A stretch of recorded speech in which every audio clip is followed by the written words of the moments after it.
ఇండ్లు ఇస్తా అన్నాడు.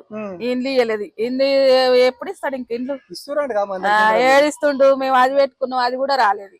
ఇప్పుడు ఏడేస్తుండు అందరికి. ఇప్పుడు మా గల్లీలో 10 ఇండ్లు దాకా పెట్టుకున్నాం. అది సాంచన అవుతామన్నారు, సాంచన కాలే, ఏం కాలేదు. ఏం లేదు, ఇందిరమ్మ కిట్ లేదు, ఏం లేదు. ఇందిరమ్మ ఇండ్లు ఇస్తున్నాం, అందరికి ఇచ్చినాం. మేము 2 లక్షల ఇండ్లు ఇచ్చినాం రాష్ట్రంలో అని చెప్పి. మాకు ఎన్ని రోజులు అవుతుంది, ఆయన వచ్చి కూడా ఎన్ని రోజులు అవుతుంది? ఇప్పుడు 2 సంవత్సరాలు కాలే, 2 సంవత్సరాలు అవుతుంది.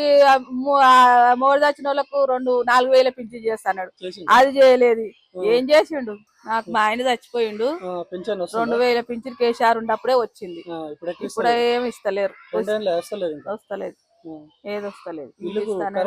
ఫ్రీ కరెంట్ లేదు మాకు, పైసలే బిల్లే కడతాం. నెల బిల్లు మాకు 600 700 వస్తది. ఫ్రీ ఎందుకు రాలేదు? ఫ్రీ రాలేదు, చేపించినాం గానీ ఒక ఇల్లుకి వచ్చింది గల్లీలో. లేదు, 950 రూపాయలు. 500 ఇస్తారంట. ఏం లేదు నాయన, ఇప్పుడు మీ ఎలక్షన్లనే చెప్తున్నారు. ఇప్పుడు వాళ్ళకి అవసరం ఉన్నప్పుడు చెప్తారు, అవసరం తీరితే నువ్వు ఎవరో నేను ఎవరు. ఇప్పుడు వచ్చి వాళ్ళు ఎలక్షన్ లో మొత్తం అదే 400కి లేదు, 950 గ్యాస్ కి తీసుకుంటాడు. అవి ₹1 కూడా అందులో పడతలేదు అకౌంట్ లో. ఇచ్చినాక ఇయ్యలేదు అంట. ఇప్పుడు కేసీఆర్ ఉన్నప్పుడు పింఛను వేయించిండు, ఎక్కడికన్నా పోతే మంచిగా చేసిండు. ఇప్పుడు బియ్యం కూడా పిరి చేసిండు. అప్పుడు ఆయన ఉండవే అన్ని నడుస్తున్నాయి. ఇప్పుడు ఏం చేసిండు ఈయన? ఇప్పుడు మీరు ఏం చేయలేదు అంటారు, వాళ్ళేమో మేము సిలిండర్ ఇస్తాను. ఇప్పుడు బతుకమ్మల పండుగ 2 చీరలు ఇస్తాము, చీర లేదు, ఇయ్యలే. ఆడబిడ్డలందరికి 1000 రూపాయలు 2 చీరలు ఇస్తామన్నారు, 2 చీరలు లేదు, ఒక్క చీర కూడా లేదు. అట్లా ఉంది. ఇప్పుడు సిలిండర్ తోని 500 మిగులుతాను. బస్సు ఫ్రీ పెట్టినాం, దాని మీద పైసలు మిగులుతాయి. బస్ అంటే ఫ్రీ పెట్టిండు కానీ సిలిండర్ మిగులుతలేవి. 950 గట్టి తీసుకుంటున్నాం. ఫ్రీ బస్ మంచిగా ఉన్నదా? ఫ్రీ బస్ ఏం మంచిగా ఉంది. ఆ బస్ వచ్చిందాక దుగ్గులాగా దబ్బుకోవడం, నా సోటి తెక్తే ఇంకా కింద పడేది.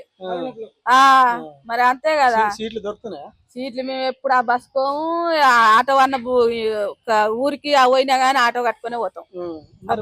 మీకు ఫ్రీ బస్ పెట్టి పైసలు మిగులుతున్నాయి, సిలిండర్ మీద పైసలు మిగులుతున్నాయి. ఇక అందరూ ఎక్కుతున్నారు ఆయన బస్సు. ఆ బస్ ఎక్కినోడు ఎక్కుతారు, లేకుంటే లేదు.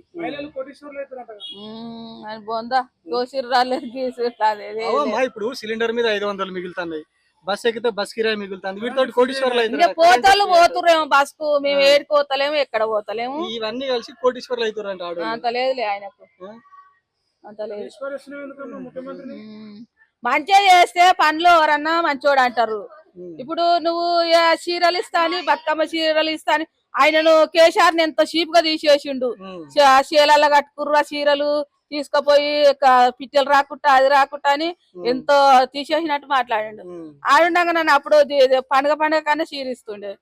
ఈయన చూపించిండు అంతే, టీవీలల్లా ఫోన్లలో చూపించిండు. పూతదే, ఏం లేదు. పట్టు చీరలు లేవు, ఉత్త చీరలు లేవు. 2 చీరలు వచ్చినాయంటే 2 చీరలు ఎక్కున్నామా? ఎప్పుడు ఇచ్చినట్టు ఇచ్చినా గానీ సంతోషపడుతుండ్రు కదా జనాలు. ఏం చేయడు చేస్తే ఒకల్లా ఓట్లు ఎలక్షన్లు సంవత్సరం ఉంది అనంగా చేస్తాడు. ఇంకా వచ్చినా కానీ రాడు. గెలవాడు. ఆయన కాడు, ఆయన గెలవాడు. 3 సార్లు అవుతాడు ముఖ్యమంత్రి కాడు.